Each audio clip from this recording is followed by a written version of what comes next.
So saya daripada civil engineering. Oh, civil. Civil. So I'm a civilized person, okay? Hmm. Orang yang berhati mulia. Okay. Civilized person. So civil engineering, saya jump into oil and gas tu saya tak buat benda lain lah. Saya tak buat civil pun. Saya buat project management. Project management.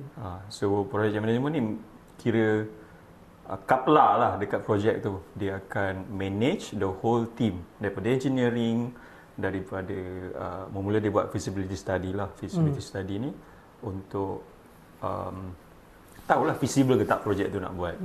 Lepas tu dia akan buat basic engineering. Basic engineering ni kira bodoh-bodoh lah kan. Basic engineering. Lepas tu kalau dah rasa okay, dia akan go to the next phase which is detail engineering. Dan dia panggil apabila detail engineering, everything tu dia akan gunakan data yang ada.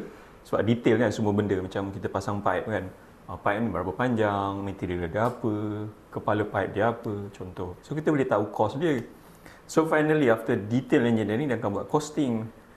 So kita akan tahu cost projek tu berapa billion, contoh. Oil and gas ni main billion je. Billion Berapa billion. So apa billion ni kita akan present dekat management untuk dapat approval. Projek ni on ke tak on.